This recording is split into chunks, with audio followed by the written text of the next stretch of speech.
Nous voici à Cocherel, lieu de la bataille qui se déroula le 16 mai 1364. Nous allons voir comment les forces anglo-navarraises vont affronter les troupes de Du Guesclin et se faire piéger par la ruse du capitaine breton. Cette bataille, un peu oubliée de la guerre de 100 ans, est l'une des plus brutales de son temps. Elle démontre qu'à l'époque, les Français sont tout aussi malins, rusés et tacticiens que les Anglais, y compris lors de batailles rangées, à condition d'avoir un commandement efficace et surtout une armée disciplinée. Cette bataille va mettre un terme aux ambitions navaraises de Charles II sur le royaume de France.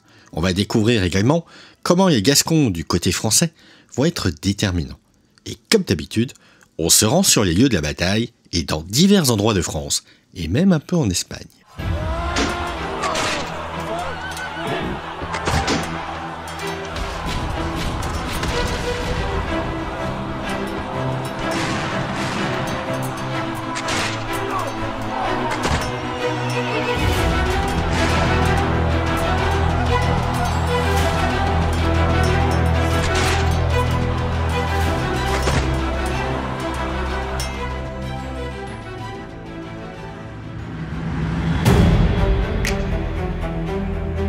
Jean II le Bon est capturé par les Anglais lors de la bataille de Poitiers le 19 septembre 1356. Défaite retentissante est un désastre pour la France, car le roi lui-même tombe aux mains de l'ennemi.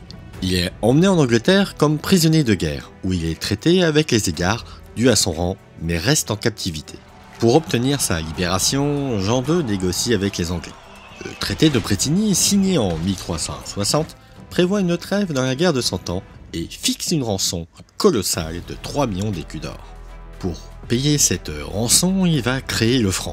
En attendant le paiement intégral de cette somme, Jean II est libéré temporairement, mais il doit laisser en Angleterre des otages de haut rang, dont son propre fils, Louis d'Anjou. Mais en 1363, Louis d'Anjou, l'un des otages laissés en Angleterre, s'échappe et retourne en France. Considérant cela comme une violation des termes du traité, Jean II, il prend la décision de retourner en Angleterre et de se faire prisonnier pour remplacer son fils. Ce geste, bien que noble, est perçu comme une preuve de loyauté, mais aussi une décision très risquée. Alors, Jean II, il retourne donc en Angleterre en janvier 1364, mais sa santé décline assez rapidement. Il meurt donc à Londres le 8 avril 1364. Probablement des suites d'une maladie. À l'époque, sa mort en captivité est perçue comme un symbole de son sens de l'honneur et de sa fidélité à sa parole. Mais il souligne aussi des lourdes conséquences de la défaite de Poitiers et des conditions imposées par les Anglais. La mort de Jean II à Londres marque donc la fin d'un règne tumultueux, marqué par des défaites militaires et des difficultés financières. Charles V lui succède et entreprend de redresser le royaume, en tirant les leçons des erreurs de son père. Mais Charles V, qui vient à peine de devenir roi donc, doit faire face à de nombreux défis. Les grandes compagnies, ces bandes de mercenaires licenciés et livrés à eux-mêmes, sèment la terreur dans les campagnes, pillant et ravageant tout sur leur passage.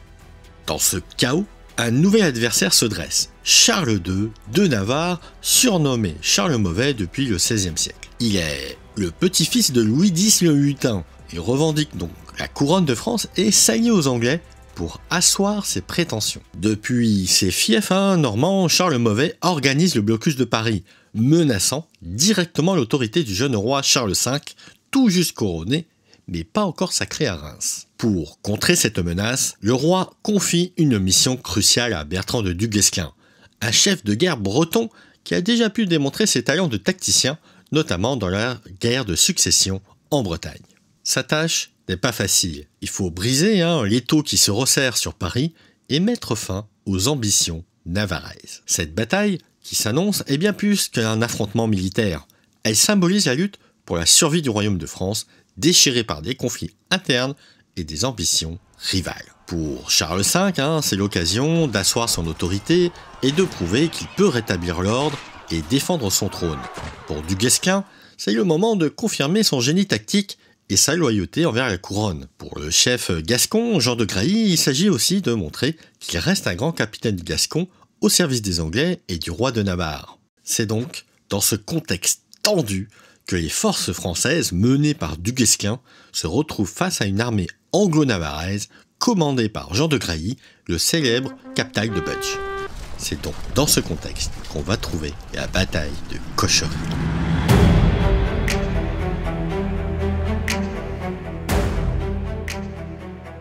D'un côté, nous avons Jean de Grailly, dit captal de Butch, un seigneur gascon dont le nom vient du captalat de la Thèse de Butch, près du bassin d'Arcachon. Il est proche du comte de Foix et de Béarn. Il sert initialement Édouard III d'Angleterre, puis le prince noir. Cultivé et nourri des récits chevaleresques, il fait la guerre de son métier, mais aussi il pille sans vergogne.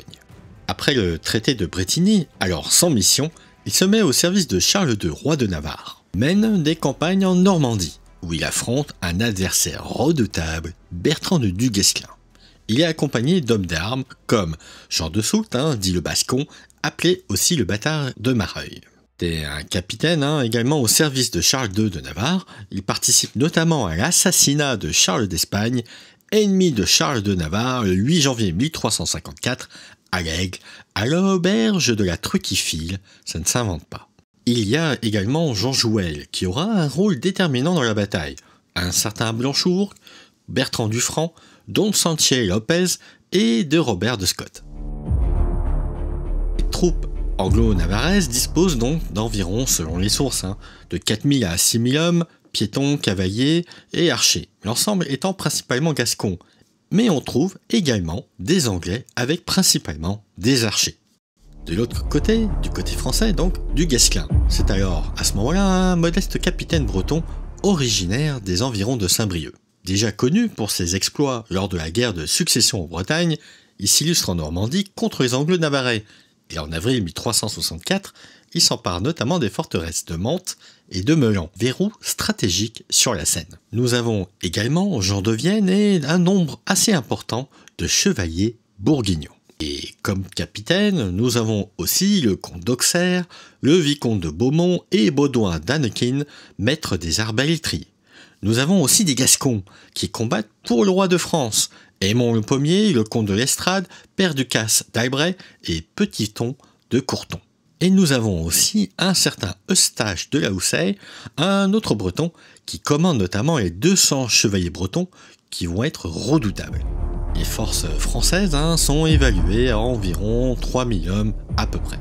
Mais afin de tromper l'ennemi, les Français vont avoir l'idée de mettre des étendards et des bannières en plus, afin de faire croire aux Anglo-Navarrais qu'ils sont beaucoup plus nombreux. Voilà encore une des ruses typiques de Du Guesclin. Et il ne faut pas être surpris, la ruse au Moyen-Âge est quelque chose de très courant.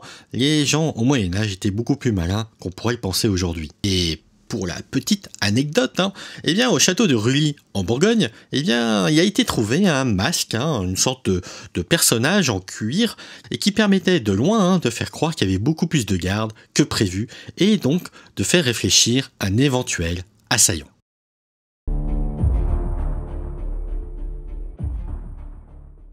Les Français et les Navarrais s'espionnent à distance pour connaître leurs positions respectives.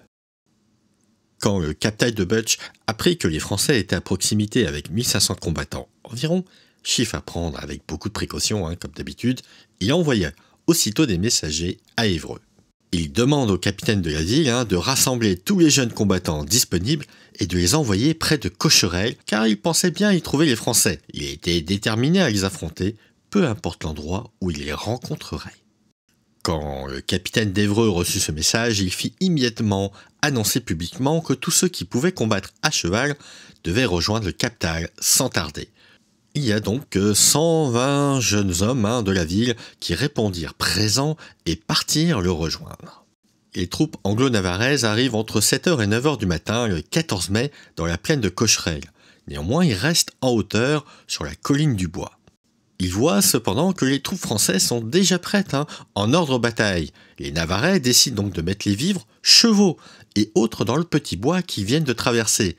Il est donc décidé de combattre à pied. Et le fait qu'ils combattent à pied est un élément très important dans la suite des événements. L'autre point à savoir, c'est que lorsque les troupes anglo-navaraises arrivent, les Français sont déjà prêts à combattre. Ils sont en face de Cocherel, dans la plaine, là où il y a le monument actuellement, a priori, et ils attendent de pied ferme les troupes anglo-navaraises. Les troupes anglo-navarrais se décomposent en 3 parties. Sur la partie de droite, les troupes de Jean Jouel, donc les Anglais principalement, avec des hommes d'armes et les archers anglais. Au centre se trouve le capitaine de Butch, avec 400 chevaliers et écuyers gascons.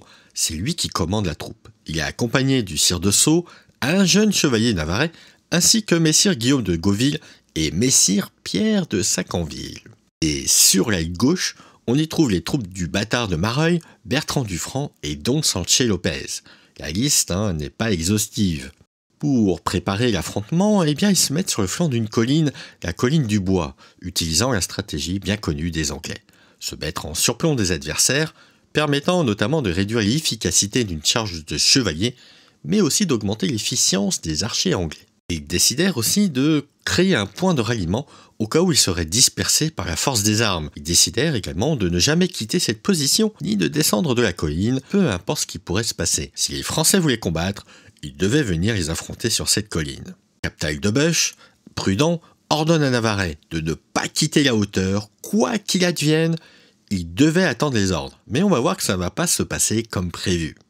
Les Français étaient également en 3 bataillons, plus une réserve avec des chevaliers gascons, et on va voir que ça aura son importance. Bertrand de Duguesclin est avec au moins 200 chevaliers bretons, il est au centre et fait face à Captal de Buch. Tandis que le 2e bataillon regroupe les Français, les Normands et les Picards, qui sont eux sous les ordres du vicomte de Beaumont et Baudouin de Lens, maître des arbatriers de Charles V.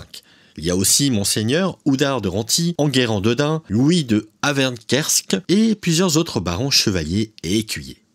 Pour le 3e bataillon, ce sont les Bourguignons, qui étaient commandés par Jean III de Chalon-Tonnerre et Arnaud de Servol, qui se désignent d'ailleurs avec le seigneur gascon Père Ducasse d'Albret, qui était le beau-frère de Captal. Un combat quasi familial en quelque sorte. En effet, l'archiprêtre ne souhaitait pas combattre Jean Jouel, notamment qu'il avait commandé auparavant et dont les amitiés ont perduré. Néanmoins, il ordonne à ses hommes de bien faire leur devoir. La guerre de 100 ans est toujours aussi complexe. Il y a aussi le seigneur de Beaujeu, Monseigneur Jean de Vienne, qui est un formidable combattant qu'on verra beaucoup plus tard ensuite, et Monseigneur Guy de Trélet, Hugues de Vienne et plusieurs autres. Et il faut noter, j'ai oublié de le dire, le frère de Bertrand de Duguesclin. On a aussi, comme je le disais, une troupe de réserve de chevaliers gascons. L'arrière-garde était entièrement composée de gascons, dirigée par Messire Aymon de Pommier, le seigneur de l'Estrade, Père Duras de l'Albret et Messire Petiton de Curton. Désolé pour les noms, c'est parfois un peu compliqué. Ces chevaliers gascons eurent alors une idée brillante. Ils se rappelèrent que Captal avait placé son pénon sur un buisson, donc en arrière-garde un petit peu, gardé par quelques-uns de ses hommes pour en faire un point de ralliement. On comprend donc que les chevaliers français, que les troupes françaises, elles se renseignent assez bien sur la situation de Captal de Buch, et c'est pareil pour les Anglo-Navarrais sur les Français. À ce moment-là, donc, les Gascons ont cette idée. Ils disent que lorsque nos armées s'affronteront, il faudra que nous foncions résolument droit sur le pénon de Captal et que nous fassions tout pour nous en emparer. Si nous y parvenons, nos ennemis perdront une grande partie de leur force et risqueront fort d'être vaincus. Alors, comme je le disais, ce qui est assez intéressant, c'est que nous avons des Gascons du côté français et des Gascons du côté anglo-navarrais, et Captal de Buch, apprenant qu'il était sur le point de combattre ses compatriotes gascons, se serait tenu la tête dans les mains et aurait murmuré « par la tête de Saint-Antoine Gascon contre Gascon ». En tout cas, les positions françaises et les positions anglo-navaraises, sont tellement bien protégées, tellement bien ancrées, qu'ils vont se regarder en chien de faïence pendant 2 jours. Une drôle de guerre, sans que personne ne tente en réalité quoi que ce soit. Chacun cherchant à ne pas commettre d'erreurs tactiques. Les Anglo-Navarrais restant sur leur position en hauteur, espérant une charge des Français à la Crécy, ou les Français qui attendent patiemment qu'ils descendent de leur colline pour profiter de leur position. Captal de Buch attend également des troupes de renfort qui sont un petit peu plus loin. Lorsqu'on regarde la physionomie du terrain, on comprend aisément que les Anglo-Navarrais n'avaient pas intérêt à descendre, tandis que les Français n'avaient pas du tout intérêt à attaquer, ils avaient plutôt intérêt justement à attendre. Car en effet, si les Français avaient voulu attaquer, ça aurait été très compliqué, il fallait monter la pente, les archers anglais étaient en position très favorable, ça aurait été mission impossible, sachant qu'en plus les Français sont très largement en infériorité numérique. Néanmoins, les Français n'ont pas trop intérêt à attendre trop longtemps. En effet, il fait très chaud, alors que les Anglo-Navarrais sont protégés dans la forêt. On est alors probablement dans une forme de guerre psychologique chacun cherchant à faire fauter l'autre.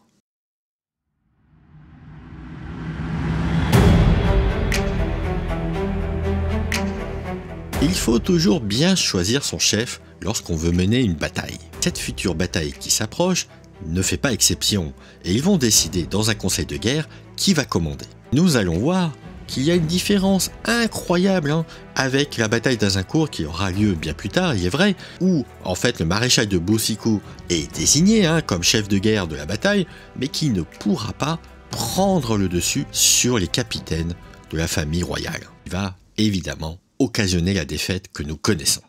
À Cocherel, c'est totalement différent, vous allez voir, c'est assez incroyable.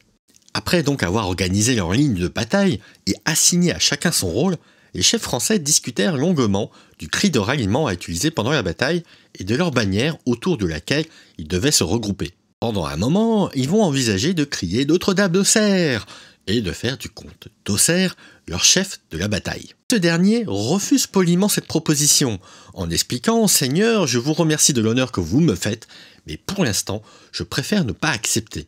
Je suis encore trop jeune pour assumer une si grande responsabilité, d'autant plus que c'est ma première vraie bataille. Il vaut mieux choisir un autre chef. Parmi nous, il y en a beaucoup de chevaliers expérimentés, comme Messire Bertrand, l'archiprêtre, le maître des arbalétriers, Louis de Chalon, Aymon de Pommier ou Messire Oudard de Renty.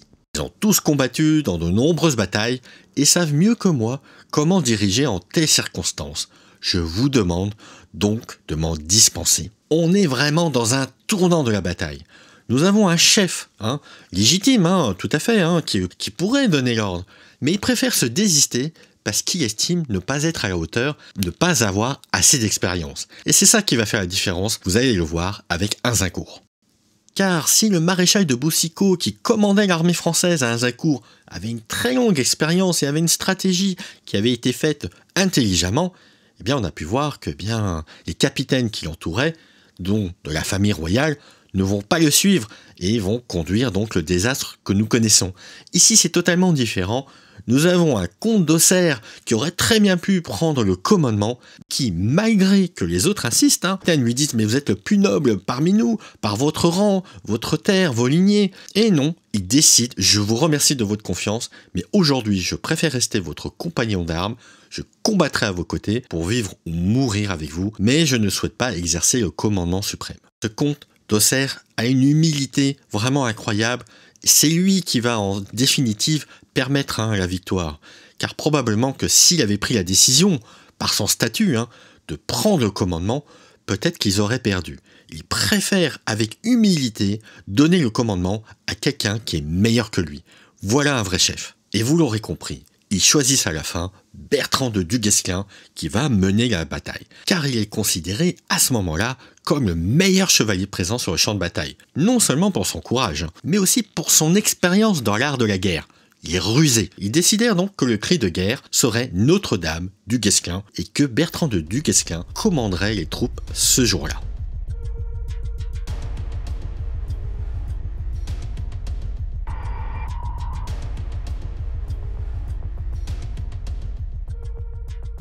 Tout était en place, chaque seigneur sous sa bannière ou son pénon, et les Français observaient leurs ennemis postés sur la colline, bien retranchés. Les Navarrais et les Anglais avaient clairement l'intention de garder cette position avantageuse, ce qui contrariait fortement les Français. Le soleil montait déjà haut dans le ciel, rendant la chaleur accablante et pénible pour les soldats qui n'avaient ni vin ni provisions, en tout cas pas suffisamment, sauf quelques seigneurs avec des petits flacons de vin vite vidés. Les Français, en effet, n'avaient pas prévu une attente aussi longue, pensant que la bataille commencerait rapidement après leur arrivée. Mais les Navarrais et les Anglais utilisaient toujours les ruses pour retarder l'affrontement, ce qui épuisait les Français à cause de la chaleur et du manque de ravitaillement. Voyant cela, les chefs français commencent à hésiter. Ils se réunirent à nouveau pour décider de la marche à suivre. Fallait-il attaquer leur ennemi retranché ou devait-il attendre? L'opinion était divisée. Certains voulaient les affronter immédiatement, estimant qu'il serait honteux de reculer après avoir attendu si longtemps. D'autres, plus prudents, faisaient remarquer que les attaquer en position de force sur la colline serait trop risqué et pourrait entraîner une défaite certaine. Les Anglo-Navarrais, eux, ils se disent, ils attendent que les Français attaquent. et ils pensaient à un moment d'ailleurs qu'ils allaient le faire. Regardez-les, ils vont bientôt nous attaquer, c'est certain. Les Français, d'ailleurs, à ce moment-là, apprennent que des renforts navarrais sont en train d'arriver. En tout cas, ils sont encore à une certaine distance, mais ils ont peur que les renforts navarrais arrivent pour aider Captal de Buch. Pendant que les renforts navarrais arrivent, eh bien, le soleil est au plus haut, et ils n'ont pas mangé de la journée, en tout cas de la matinée, et leur armure surchauffée leur pesait lourdement. Certains disaient même, si nous attaquons cette colline maintenant, avec la fatigue et la chaleur, nous serons vaincus à coup sûr. Retirons-nous pour aujourd'hui et préparons un meilleur plan pour demain. Ainsi, les chefs français étaient partagés, incertains de la meilleure stratégie à suivre pour combattre les Anglo-Navarrais. Voyant cela, Bertrand de Duguesclin refait un conseil de guerre. Et là, il leur dit la chose suivante. « Seigneur, dit-il, nos ennemis cherchent à nous fatiguer et espèrent que nous les attaquerons dans leur position avantageuse. Mais ils ne vont pas bouger de là, à moins qu'on ne les y force par une ruse. Voici mon plan. Faisons semblant de partir comme si nous voulions plus combattre. On va envoyer nos valets, nos équipements et nos chevaux traverser le pont pour rejoindre nos campements, en faisant bien attention à rester organisés et disciplinés. Nous resterons en embuscade sur les flancs, prêts à observer leurs mouvements. Si vraiment ils ont envie de combattre, ils descendront de leur colline pour nous attaquer en terrain ouvert. Dès que nous verrons leurs mouvements, nous pourrons faire demi-tour et les affronter dans de meilleures conditions. » Tout le monde approuva cette stratégie. Chaque chef retourna alors auprès de ses troupes, sous sa bannière ou son pennon, prêt à suivre le plan. Les trompettes sonnèrent et les Français firent semblant de se retirer, un petit peu comme à la bataille de Castillon, et je vous invite à voir la vidéo. Ils ordonnèrent à leurs valets et écuyers de traverser le pont avec leurs équipements, et beaucoup le firent, suivis même par quelques soldats d'apparence découragés. On est presque dans une forme de comédie, de cinéma. On est fatigué, on va rentrer, on veut plus combattre, on part. Mais en fait, que nenni, on vous attend de pied ferme et les Anglo-Navarrais attaquent. Ils tombent dans le piège de Duguesclin et vous allez voir que le piège va vite se refermer sur les Anglo-Navarrais. Quand Jean Jouviel, un chevalier fougueux et avide de combat, vit ce mouvement, il s'écria auprès de Captal « Sire, regardez, les Français fuient, descendons vite pour les attaquer. » Et le Captal répondit prudemment « Jean, ne sois pas trop sûr de toi, des hommes aussi valeureux ne fuient pas de cette manière, c'est sûrement un piège pour nous attirer en terrain découvert. » Là, on voit bien que Captal de Buch, eh bien, il est assez malin, assez rusé, il connaît pas très bien encore à ce moment-là, Duguesclin, mais il comprend que c'est un peu étrange. Jean Jouviel, malheureusement pour lui, eh bien il était trop impatient, et il va faire comme Talbot à la bataille de Castillon, il dit en avant que ceux qui m'aiment me suivent, je pars au combat. Et ni une ni deux, eh bien il part au combat, laissant Captal de Buch, eh bien un peu pris au dépourvu. Épée à la main, eh bien il descend la colline et il dévale la pente afin de rejoindre les troupes de Duguesclin. Mais Captal de Buch, eh bien, il est contraint de le suivre. Il voulait probablement pas laisser ses troupes se faire battre et surtout éviter une honte, puisqu'en cas de défaite de Jean Jouel, on pourrait lui reprocher de ne pas être intervenu. Et si Jean Jouel attaque, réussit, eh bien, on dirait que cette victoire est faite sans lui. Il lance en définitive les troupes en disant « Navarre, Navarre, messire Jean Jouel ne combattra pas sans moi ». Et il chargea en tête, son épée brandie. Les Français, toujours en embuscade, virent que leurs ennemis avaient quitté leur position avantageuse. Ils se réjouirent et dirent « Voilà ce que nous attendions toute la journée ». Il est probable que sur les flancs, des hommes en armes de Duguesclin se sont cachés dans les petits bois et haies et se sont positionnés pour attendre l'arrivée des Anglo-Navarrais afin de les fixer sur une position permettant à ce moment-là aux troupes de Duguesclin de faire volte-face, c'est-à-dire qu'au moment où ils étaient en train de faire semblant de partir, eh bien d'un seul élan, ils se retournèrent en criant Notre-Dame du Duguesclin et se lancèrent à l'assaut des Navarrais, bannière en tête. La bataille va s'engager violemment à ce moment-là avec tous les soldats à pied. Sur ce point, c'est assez intéressant que les Anglo-Navarrais n'aient pas pris la décision d'attaquer à cheval. Je ne sais pas pourquoi. Ce qui est sûr, c'est que Jean Jouel, en tout cas à ce moment-là, il est plutôt avec des archers et des soldats à pied. Et donc, il n'attaque pas les Français à cheval. Et une des erreurs, hein, probablement, puisque en fait le fait d'attaquer à pied, déjà ils perdent du temps, c'est-à-dire que là il y a à peu près 2 km entre les troupes françaises, peut-être moins, c'est difficile à dire, entre les troupes françaises et les troupes anglaises, ce qui fait qu'il leur faut au moins 10 minutes, hein, peut-être, pour atteindre les troupes françaises, au minimum. Et à ce moment-là, eh bien, les Français voient bien ce qui se passe, et ils se sont retournés d'un seul élan.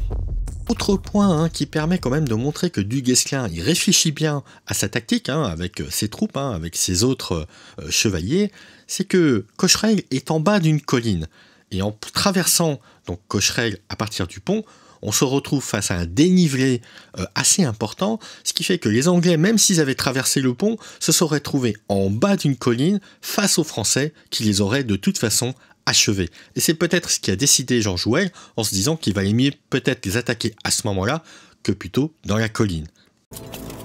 Jean Jouel se précipita, donc l'épée est levée, et attaque les Bretons, commandés par Bertrand de Du Guesclin, qui va montrer à ce moment-là d'ailleurs un grand courage et prouva sa valeur au combat. La mêlée fut féroce, les chevaliers écuyers s'affrontant violemment sur la plaine. D'un côté, les Anglais s'écriaient Saint-Georges Navarre, tandis que les Français répondaient Notre-Dame du Guesclin. Côté français, eh bien les capitaines, hein, l'équivalent, hein, des généraux du colonel aujourd'hui, se battent comme des lions. Il y a le comte d'Auxerre, le vicomte de Beaumont, Baudouin d'Annequin, Louis de Chalon, Antoine de Beaujeu, Louis de Havesquer, Oudard de Renty et Enguerrand de Dain se battent comme des lions.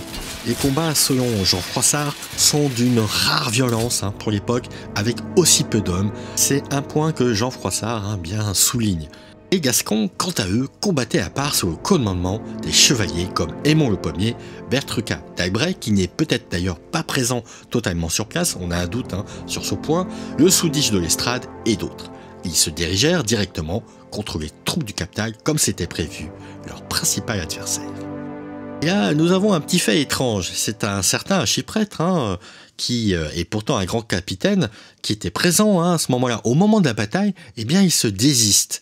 Et avant de partir, il ordonne à ses hommes de rester et de se battre jusqu'au bout. Il leur expliqua qu'il ne peut pas combattre aujourd'hui ceux qui sont de l'autre côté. Si on vous demande où je suis, répondez ce que je viens de vous dire. Puis il traversa la rivière, laissant ses troupes derrière lui. Et ce qui est encore plus étonnant, eh bien, c'est que personne ne remarque son absence, hein, sauf ses troupes, hein, évidemment, car sa bannière et ses troupes combattaient sur place.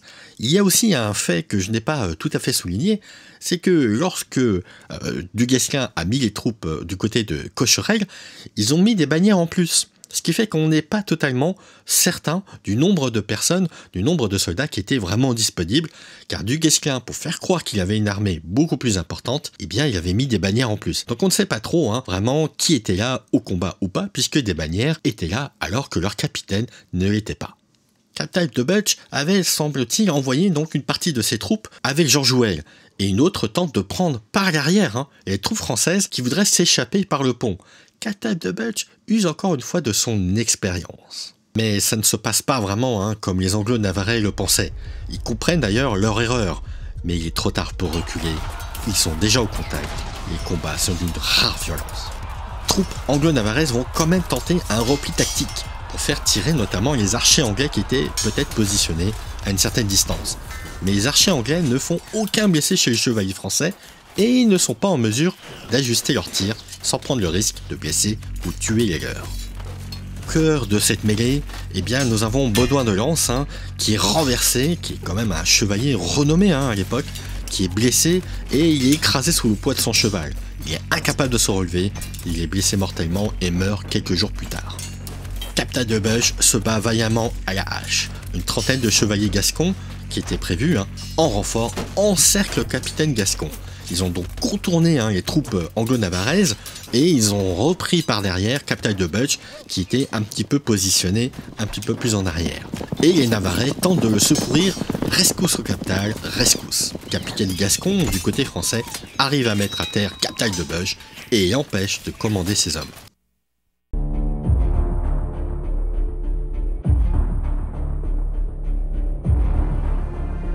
À ce moment-là, on est à un tournant de la bataille. Le bâtard de Mareuil est donc blessé, hein, et il est tué quasiment sur place, et Jean Jouel lui-même est blessé et il succombera quelques temps plus tard. Ce qui fait que les trois capitaines, Captal de Butch, le bâtard de Mareuil et Jean Jouel, sont soit capturés, soit tués.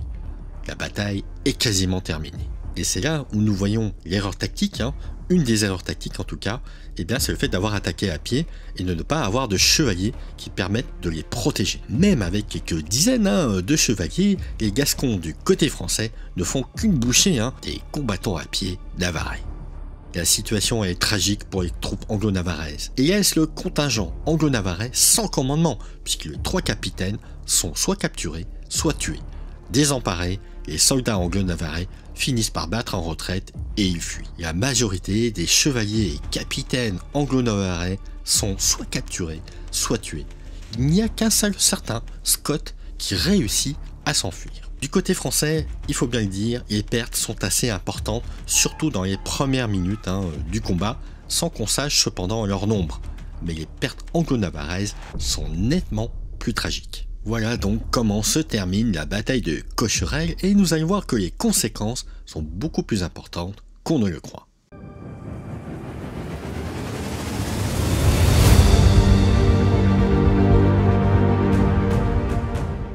Cette victoire décisive permet à Charles V de monter sur le trône avec une victoire écrasante. Quelques jours après, le 19 mai, dans la majestueuse cathédrale de Reims, il est sacré roi, marquant le début d'un règne qui sera crucial pour la France médiévale.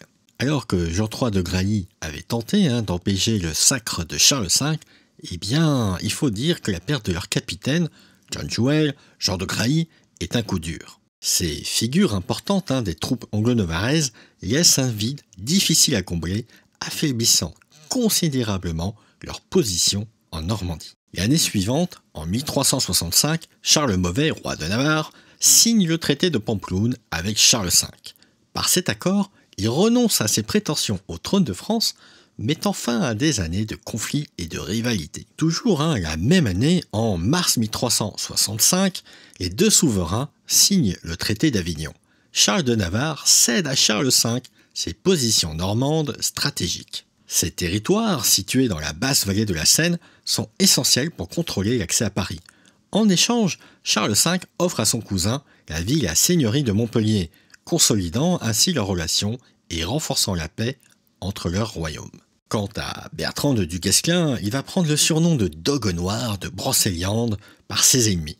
Il va devenir l'un des capitaines les plus redoutés et rusés, pratiquant notamment la tactique de la terre brûlée, rendant difficile l'approvisionnement anglais. Il y a aussi où Charles V va être très différent de son père Jean de Lebon, c'est qu'il ne va pas hésiter à mettre en avant Bertrand de Duguesclin, à le mettre au commandement de ses armées, parce qu'il est beaucoup plus efficace que la majorité de ses capitaines de lignée royale. Et c'est vraiment une grande différence avec Jean de Lebon. Là où ce dernier avait préféré rester conservateur, Charles V innove, préfère mettre à la tête de son armée régulièrement quelqu'un d'efficace au combat. Preuve que cette bataille de Cocherel fut un événement majeur à cette époque, c'est qu'on a retrouvé à Chinon, dans l'actuelle bibliothèque du musée Carrois en 2023, une fresque du XVe ou fin XIVe siècle représentant Bertrand de Duguesclin, probablement à la bataille de Cocherel. Cette fresque se trouve dans l'ancien logis qui a accueilli notamment les États généraux en 1428. En tout cas, par la suite, il va chasser les Anglais de la Normandie, de la Guyenne, de la Saintonge, du Poitou, par des actions méthodiques et d'une grande efficacité, loin des grandes campagnes militaires coûteuses financièrement, et souvent à l'avantage des Anglais, qui avaient un commandement et une discipline plus efficaces. Et fait rare à l'époque, pour un petit seigneur, il devient connétable en 1370 par Charles V et sera inhumé à Saint-Denis, fait probablement unique dans l'histoire de la nécropole royale.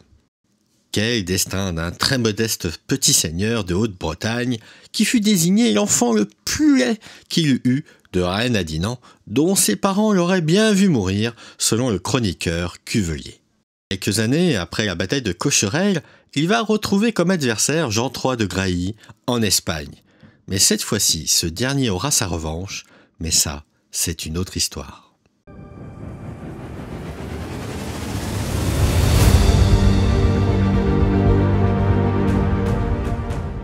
Il aurait été difficile de faire une vidéo sur ce pont de Cocherel sans parler des combats du 11 et 12 juin 1940 d'Ardencourt-Cocherel. En effet, les soldats du 4e RDP et du 6e cuirassier sont tombés ici pour stopper les Allemands sur l'heure. Malheureusement pour eux, ils n'auront pas eu un Du Guesclin pour commander les armées, ils auront eu à la place une chaîne de commandement totalement inefficace lors de la bataille de France en 1940. Sur le sommet quasiment de la colline de Cocherel, on trouve l'église de Notre-Dame de Cocherel qui signifie que le village de Cocherel était quand même un peu plus haut, même s'il existait très probablement des moulins sur l'Eure et des maisons. Cette église est datée aujourd'hui à peu près du XVIe siècle, comme on peut le voir avec son porche assez typique de cette époque. Il aurait été difficile également de parler de Cocherel sans parler d'Aristide Briand qui est inhumé dans ce cimetière à côté de Notre-Dame de Cocherel. Rappelons qu'Aristide Briand est le père, en tout cas l'un des pères de la laïcité en France et qu'il fut nommé au prix Nobel de la paix en 1926. Sa tombe semble regarder la plaine de Cocherel où eut lieu la bataille de Cocherel avec Du Guesclin. Voilà, la vidéo touche à sa fin. Merci de l'avoir suivi jusqu'ici et moi je vous dis à bientôt dans une nouvelle vidéo.